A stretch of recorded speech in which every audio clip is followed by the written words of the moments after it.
No, I haven't made it yet. Right, time now to turn our attention to boxing. He's a good pal of yours. Is that right? I know Darren, yep. He can't hear. He can't hear us.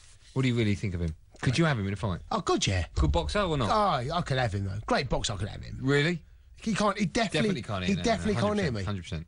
I tell you one know about his thoughts on about Stamford Bridge. Chelsea Okay, movie. should we ask him that? Let's ask him. Can I ask, is this the fella you were telling me that he's really a Fulham fan? Is this the one? Is this the one? This is not the fella, no. Okay. This is definitely not the fella. Good evening to legend, I think it's fair to say, legend. Middleweight boxer who fought in Atlantic City the weekend, sadly lost, but he's also the 2002 Commonwealth gold medal winner. Darren Barker joins us on TalkSport. Good evening, Darren. How you doing? How are you, lads? You all right? Yeah, we're Darren. Well, good. How are you? Yeah, not too bad, thanks. Just laying down on the sofa, chilling out. Have you been to the cottage recently? I did go last season when we drew over there. Yeah. But, Hey, listen, before we talk football, let's talk about you, the weekend. You fought Sergio Martinez in Atlantic City. Your first fight, wasn't it, in America? It was, yeah. It was my first big one. You know, it didn't get any tougher. He's a number one in the world at my weight, number 3 pound for pound in the world, and you know, no one wanted to fight him, and I sort of stood up to the plate, and you know, I really fancied the job, but just come a bit short. What are the major differences, Darren, fighting in England, fighting in America? Well, you know, I suppose America for boxing is probably the mecca, and it's just you know, it's on a big scale. Everything out there is massive, and you know, they really know how to put on good shows. But to be honest, though, I don't think we're too far behind in this country now. I mean, we're doing really well domestically, but you know, it's a big deal out there, and you know, I enjoyed fighting out there. I haven't seen the fight. Tell me a bit about it. I know you got beaten in the 11th round. Was it? It must have been obviously close up to that moment. Were there times where you thought you'd won it? Yeah, I mean, you know, before the fight, well, when the fight was announced and the whole build-up, I was totally written off by everyone, absolutely everyone. It was only my team, you know, close to me, my trainer, my brother Lee, and you know, everyone else, or the rest of my family, were the only ones who believed I could win, you know, and like I say, totally written off, but I always believed I could do it, and you know, as the fight was going on, there was nothing in it at all, you know, considering he's the best in the world and pound for pound number 3, there was not much in it at all, and you know, just at the end there he caught me with a good shot, and it was a shame because it was only a round and a half away from me on the final bell, but you know, as sport, you win some, you lose some. Have you watched the fight since? I have, yeah, I've seen it, and yeah, I suppose you know, I felt a little bit proud of myself because most importantly, I wanted to prove to myself, you know, I just wanted to see how good I really was, and what better benchmark than fighting the best in the world, and at least I got to prove to myself, regardless of what I ever do in boxing now, you know, at least I got to prove to myself that, you know, I'm a world-class fighter. Darren, because it went so far and you took it to the 11th round, and you know, when you get to that, to 10th and going out for the 11th, and it could have been anyone's, is there thoughts of a rematch? Well, you know, I'd love to get back in there with Sergio. I mean, you know, it was an honour to get in there the first time, but there might have been a slight element that I might have respected him, shown him a bit too much respect, and I could have gone in there and thrown a few more punches. I mean, but you know, hindsight's a beautiful thing, isn't it?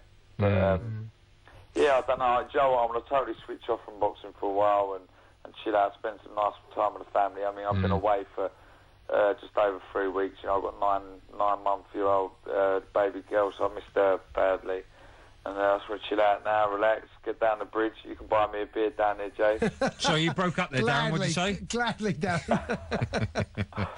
Yeah. Listen, let's talk a bit about your love then, Chelsea. How long have you been supporting them? Since, obviously, you're a boy. How old are you? When Roman Abramovich come in, no, well, growing up, it was very boxing oriented, but Dad being a boxer.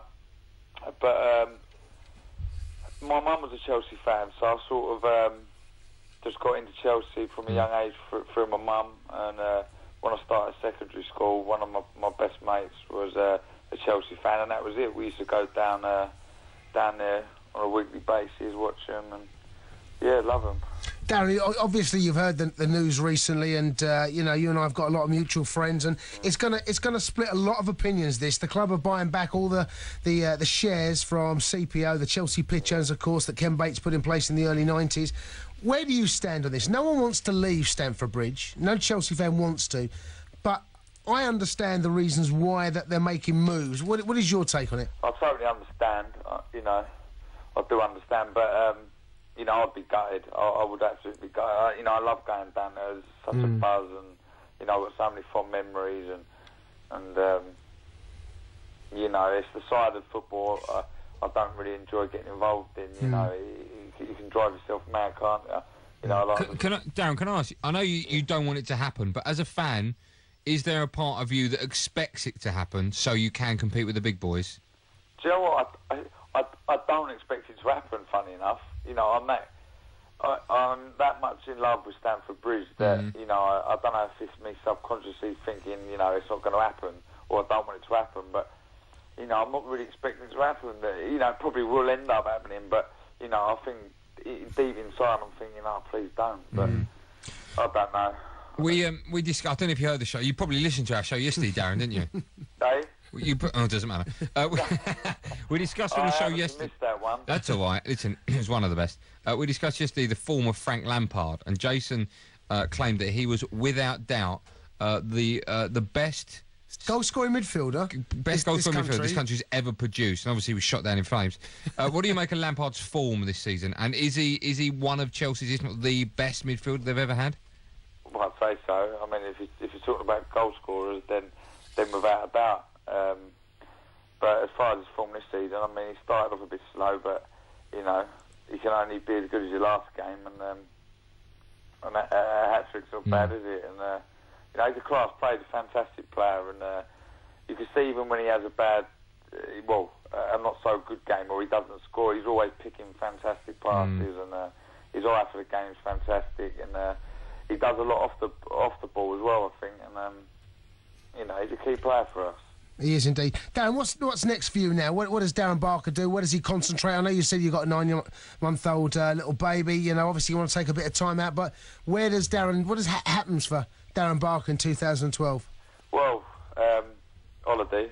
That's fast. I'll go away on Monday, and I'll be away for a week, and get back and have a think about things. I mean, all I've done with that fight is enhanced my reputation out in the States. You know, HBO out there were buzzing with me, and the fight fans and the public out there were, you know, buzzing with my performance. So, I mean, the likelihood is I could, you know, jump straight back into a world title fight. I mean, I think on Saturday night, if it had been any other of the world champions in the weight, I would have won. It was just to come up against a superb champion, and you know, I take my hat off to him. But you know, I just come a bit short. But yeah, I mean, I want to get straight back in there with the best and win a world title, I think. Well, Cundy said he could have you in a fight, so if you need a new sparring partner, Darren... That's it. Well, you can buy me a beer first. Darren, we'll have a beer and then we'll... Don't backtrack, Cundy. Oh, listen, Darren, I'll have a bit of Darren, he knows. Hey, listen, before we let you go, Darren, I'm sure you know Amir Khan had a press conference today to announce his fight with Lemon Peterson. How do you think Amir will get on, and how do you rate him as a boxer as well? I think he's a fantastic boxer, I really do. What separates him, I think, from a lot of fighters around is his hand speed is phenomenal. You know, I think people don't understand how quick he actually punches, and you know, he's a real winner. I did a lot of training with him, boxed with him in the amateurs when he done really well in the Olympics, and he's a good fighter, and he's enthusiastic about the sport, and I think he'll go on to really dominate. And what about, he said in the press conference that these people are already in discussions with Mayweather's people. I've heard that, yeah. What do you make of that? I mean, obviously, from a pay-per-view point of view, that would just be huge. But as a fight, I mean, Mayweather is one of the greats. How do you see that one going if it does happen? Oh, I'll tell you what, he's in a league of his own. I think him and Pacquiao at the minute, Mayweather. And, I mean, he really would take some beating. But he's got all the ability in the world, Khan. And I suppose, as I proved in boxing, there's a real fine line between being a good fighter and a great fighter. Yeah. And, you know, on any given night, anyone can win a fight, so you never know. Darren, thank you so much for coming on, and if it's okay with you, the next time Chelsea lose, we'll give you a call. Speak to you in 2 weeks. Thanks very much for having me. Thanks, Dan. Our pleasure. Our pleasure, pal. Thanks very much. There you go. The wonderful Darren Barker, who will no doubt, without any shadow of a doubt. Definitely up, yeah, without a doubt. And you mentioned there that I didn't see the fight like yourself, but it sounds like things are going very well. From what he said. Hey, listen, before